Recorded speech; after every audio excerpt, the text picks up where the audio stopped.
So, how do you keep a fire for God burning when we live in a world that often tries to dim it? You need to stay tuned.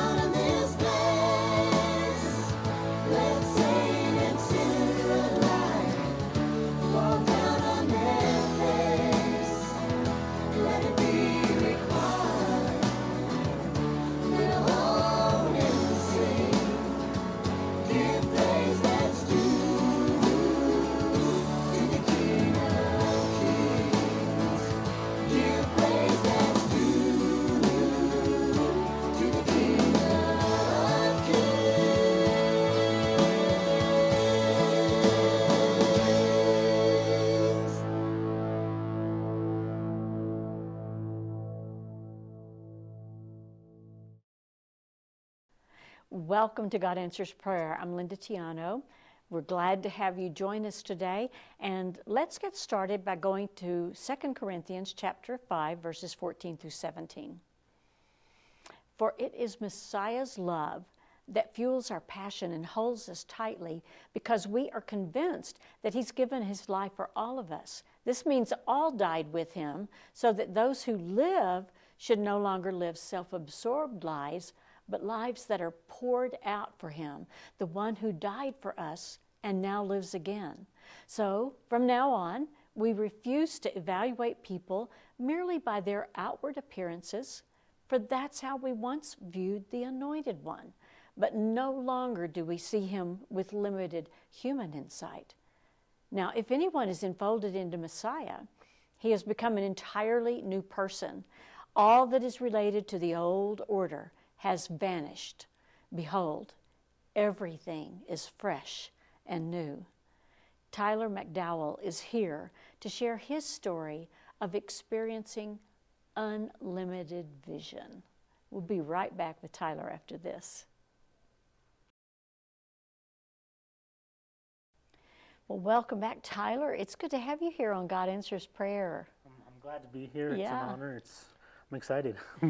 And you are another one of the young people from the Light at Mission Viejo. We're really showing the world that, things are happening. It's happening there for sure. Like you've witnessed with Omar, some of the past guys. There's a fire not only in Santa Fe and at the Light, but I mean in New Mexico. I think worldwide you're seeing this revival with the Gen Z, which is amazing. I tell so many of our leaders, if I was on fire at 18 and 19 like you guys were, like, oh, God would be, I don't know what I'd be today, but God has plans for everything we go through, the reason we catch that fire when we do, and it's just good, like I said, to see the younger generation as an older brother, is growing up around younger kids, is to see them coming back to God and really just jumping in and giving their all to him, which is crazy. Now, you're the young adult? So, I was a young adult leader, and about 5 minutes ago, I got a text from our head pastor, Jason, from the Light, and said that I am officially the new young adult pastor. So, and that is official. Congratulations. And he said, make sure I share that. So, yeah, that was, as of 5 minutes ago, I'm officially the young adults pastor, which it's amazing. Little walk kind of up to that is I was, without telling my whole testimony, I'll tell you the short part of getting into this leadership is I started going to young adults about 2-3 years ago. My friend Jordan Perkins was the head pastor. Amazing, grew up with him. He started it from the ground up, from him and 2 leaders to, it was literally you'd sit there during worship and I'd be the only one because the worship band's up there and there was no one there because it was just us and the leaders every Wednesday night, and slowly they'd get a new face, slowly a new face, and all of a sudden it was just like started 10 new faces, and there'd be 10, 15 of us. It was growing and growing, and then some leadership roles changed there. Jordan was blessed into a new opportunity, and I think we all kind of got worried of like, all right, he started this, where are we going to go from here? And there was a group of leaders that really just grabbed the hold, and I felt like we're not going to let this go. And it was almost, there's people going to keep coming. Now that we don't have a pastor and we don't have a head person, are these people going to show up? And from literally the week after, there were still new faces showing up, and we all kind of stepped into roles of speaking and giving sermons here and there. We started doing some worship panels and stuff like that, and everyone definitely jumped in and took initiative, and we've seen salvations, we've seen healing, breakthrough, and I think I'm probably one of the oldest leaders. I'm 27, and all of everyone else, good age is under 23 there, and man, the breakthrough and the healing we're seeing with the young people, they're leading it is amazing. But it's, like I said, we've all been on fire, and I knew God was calling me to this. I didn't know what he was planning, and I said 5 minutes ago I found out what it's all been leading up to, and I'm blessed, and it's an honor to be able to what run. I heard in my spirit was that the Lord wants you to know this was not Jordan's vision, it was his vision. And so, you know, he is capable That's good. Yes. of doing what Jordan accomplished and even more. Yeah. You know, so yeah, just know that. Thank you. That's good. Because yeah, he's got great plans, and he's moving people around. Maybe they've been in one place, and he used them, and maybe he needs to put them somewhere else to do something new. I mean, he's so multifaceted. I always say we can't close the door that God's opening. That's right. That's right. If we're doing that, I think that sometimes you think, am I worthy enough? Do I know enough to step into this? And it's like, it's not about you. It's God's saying you're ready, and it's when He says but you're that ready, also keeps you humble. Yep, exactly. Exactly. Yes. So you went. You said you drifted a little bit outside of middle school. Yeah. So I grew up. My grandparents were strong in the Christian base. We grew up in a Christian household, going to church on Sundays. I grew up in Royal Rangers, youth group, all of that stuff. And I learned to speak in tongues in probably second grade, I believe. My grandma had this prayer closet, and as a kid, I used to think she was crazy because I'd go in there and I'd hear her. I'm like, what's going on in there? And when I started getting older and we started kind of learning of speaking your heavenly language, she would practice. She'd like, go in there and pray. And one day you're going to come out. And I remember being in there one day and I was praying, and all of a sudden it just starts coming out. I'm like, whoa, like, and it was in second grade, and I was like, wow. I believe it's God's plan, but the anointment that they put over us, my grandparents over us, is the reason why we are, is they prayed so heavily over us. And then, of course, middle school, grew up playing football. I wanted to play college football, of course, so it was, really started priding myself in that. It drifted from church, from youth group, all that, and it was all about football. And through high school, and then my senior year, I had my son, which that changed, kind of stopped, you kind of shift, your mindset shifts, so stopped loving football as much and kind of started working. Me and his mom split up, so I was a single parent. We were single parents from the start, really, from 6 months.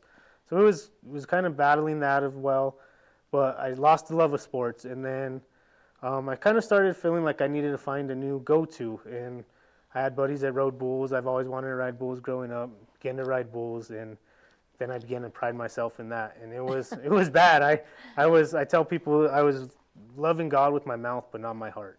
I was pushing Him away, and it was like I'd pray for safety and to get off this bull safely, and then after the rodeo, what am I going out and doing? And it's like, it was in that moment when I need Him, I was so quick to ask, but push Him to the back when it wasn't that, when I didn't want Him or I didn't want to ask for something. And it was so lukewarm. It was really, I was living super lukewarm. And then in 23, my grandmother passed. Cancer came and got her. It was probably within a month. And it was just tough. It was crazy. She fought it for a few weeks, and then one day she was coming home and she said, I'm just ready to go be with the Lord. I don't want to fight. And God gave her 2 peaceful weeks at home. We spent 2 weeks by her side. We would sit there and listen to worship, and just it showed me peace. Like, even in the storms, even in the midst of it all, God brings us peace when we know that's above it all, that we have eternity life. This isn't the end. So kind of fast forward to her funeral, I was sitting there in church, and I remember clearly their pastor was giving a word, and I was looking at the casket, and you hear that voice, it's your voice, but it's God. And he said, it's your turn. And I was like, all right. I looked around, and I remember just seeing my family broken, and I was like, it's my turn. I felt this joy at the same time of like, all right, why am I feeling peace in this moment? And and I took it as it's my turn to replace and be that warrior and that cornerstone for the family. So I kind of jumped back into church, started going to Hope UC in Santa Fe. Fell in love with it there, met amazing people, the pastors, and it was where I found God again. It was where I really met him face to face there. Like as a kid, you think you know God, but I met him face to face, and I caught that fire again there. And I was still attending the young adults, and God started telling me something was in a shift, and I was like, all right, God, I guess I'm ready. And he started calling me that Light was going to be my new home, and it didn't make sense because I loved where I was at Hope. I was serving. Things were going good, but like I said, you can't deny God, and you know when he's calling you there. Right. And it's all led up to me just catching that fire there, and he had bigger plans to be the young adult pastor, which if you told me 2 years ago I was going to be a young adult pastor, I'd say you're crazy. No way. Like, I'm going to be a bull rider in 2 years. There ain't no way I'm going to be running a young adult ministry and being able to pour out to others and just share my testimony with others. So you're a single dad? So I was a single dad. I met my amazing girlfriend about 4 years ago. She has a 6-year-old daughter. Well, when we met, her daughter was 5. Her daughter was 4. My son was 5. They were a year apart. We both were from Santa Fe. We went to high school together. Didn't even know it. And we met each other and just kind of talked, went slow from there. And then she was there when my grandmother passed. And she kind of, when I started going to church, she started going with me. And she was kind of grew up Catholic, but was kind of hurt by people in church and had a bad opinion on just religion. And when I started going, she started going. I was like, realized she was catching the fire too. And I'm like, and God just started pouring this anointment over her. And I realized that when you find someone that you're equally yoked with, you know, and that's the main thing. Is it's not always easy, of course. There's tough times, but you know when you keep God in the middle, he keeps pulling you together. And she started serving, and now she's part of the worship team with Austin, and she's found her calling. And it's just because God had a plan for us. Like, we both were broken. We both came from similar situations and being hurt, and he brought us together, and both similar age kids that just get along like they've known each other since they were born. And so it's amazing that, like, in that I was dealt with so much pain in that of being a single dad, but it was a season of God showing me you need to learn to be alone before I can bless you with something the big else. question, have you married? I don't know if I say it on here because she's in the watch, but it's going to be coming soon. Good. She doesn't know, but yeah, it's been coming soon. It's been a long. She gets on me. She's like, all right, it's been 4 years. Like, so it's I know God's got a plan, and that was a big thing, was trusting God and just kind of allowing Him to show. You just said it when you realize that you are equally yoked. Yes, yeah. Then it's time to make the covenant. And that was something I learned from my grandma. They were together 54 years when my grandmother passed, and you walk into their house, there was their Bible studies that they were doing every morning, and it was those role models that showed me of keep God in the center of it all, and it'll be all right. So you've learned through all of this, though, that you were talking about, you can trust Him in every season of life. Because, seasons go up and down, but just keeping your eyes steadfast upon Him. So what are you seeing now happening with the young adults? And what is your vision? What I'm seeing is revival. Like, it's crazy. It's legit revival. You hear so many times of this revival happening. But like, I really believe in Gen Z, and not only our young adults, they really do.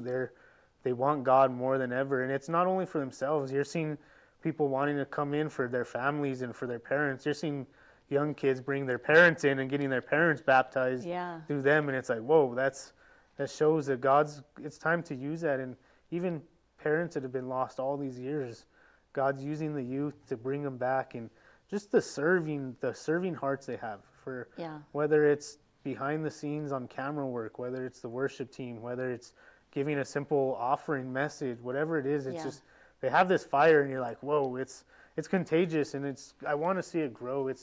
my vision, especially for New Mexico, is to continue this through there. It's not just in our ministry, but in other churches. Like I said, bringing them together as a Yeah. community is one big thing at TLY. Is we say community is the most important thing. Is surrounding yourself with people is, and who you surround yourself is going to determine those hard times, because you can do it alone, but first we got to lean on God. Yeah. And then second, who you're leaning around you is it's going to determine Well, it you know, all. it's so refreshing because there have been a number of generations where they moved away and they've been kind of stuck.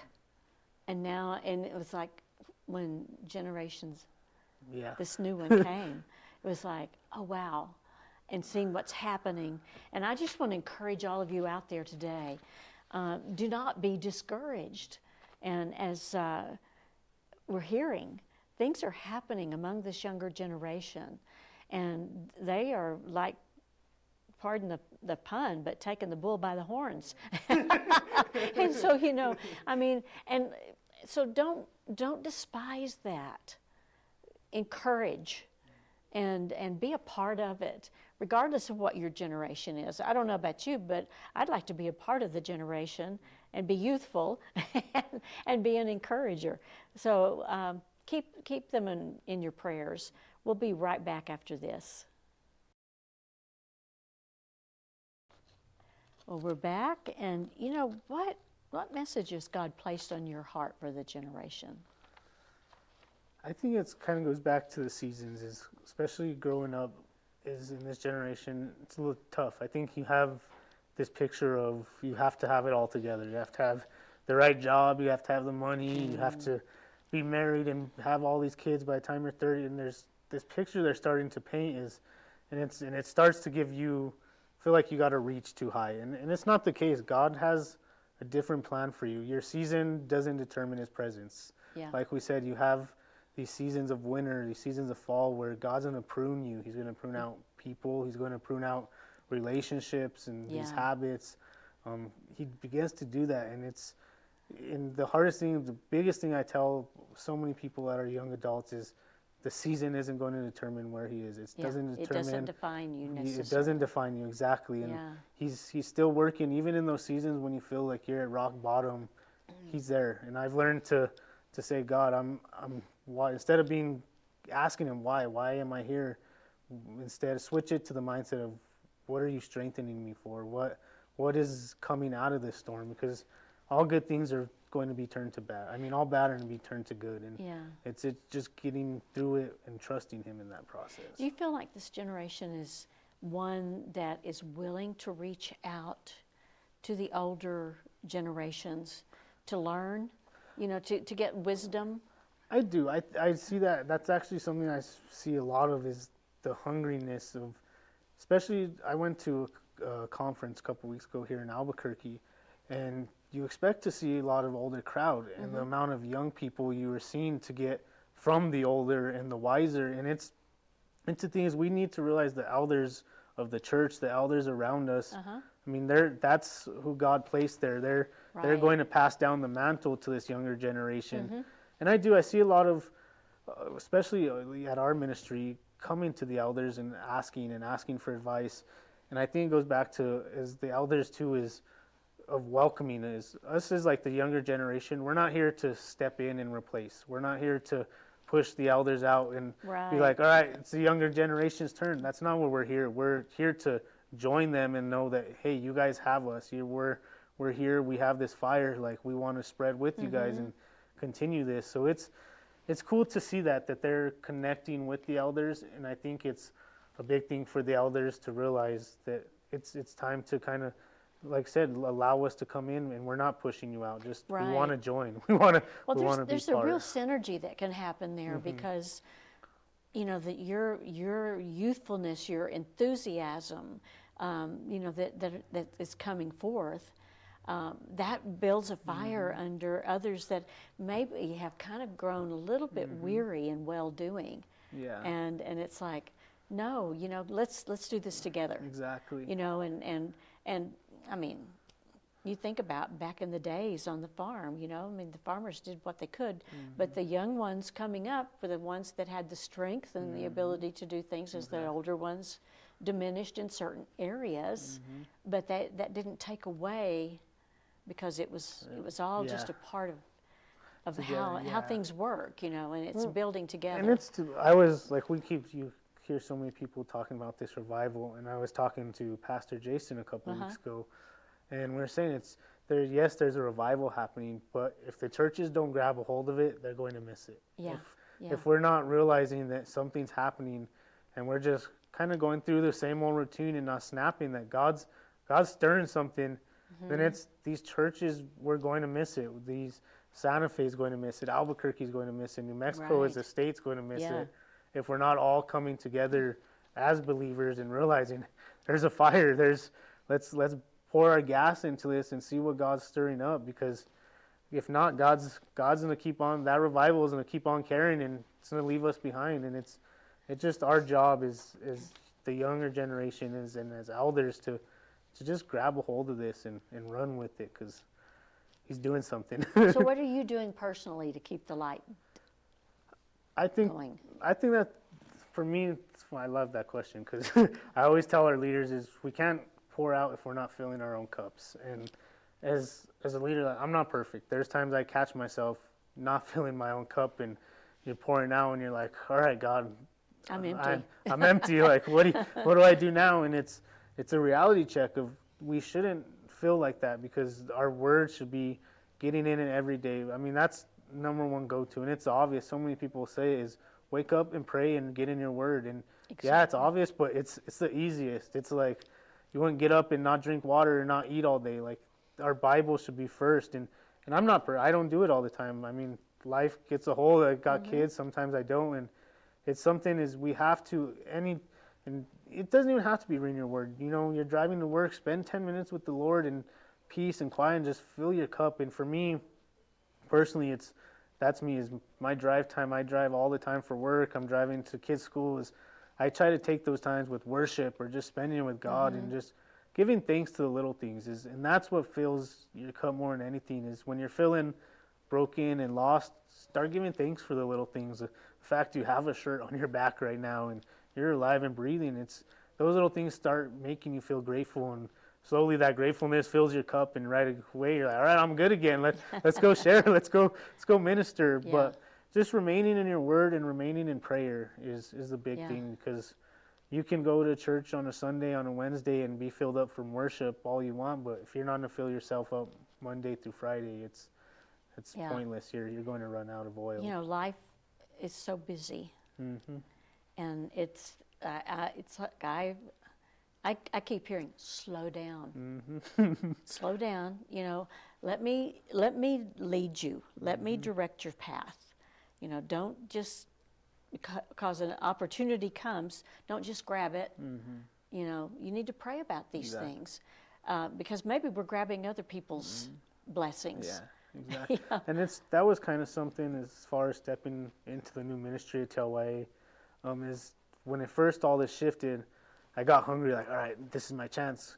And then I had to step back, like, all right, God, if it's my calling, it's mine. There's also other leaders that are hungry here and ready to will. So if you're calling me to be the head pastor, and I sat back, like I said, there was a time where I was kind of getting ahead of myself, and I had to sit back and just allow God to work it out. If that's the way He wants it, if it's someone else.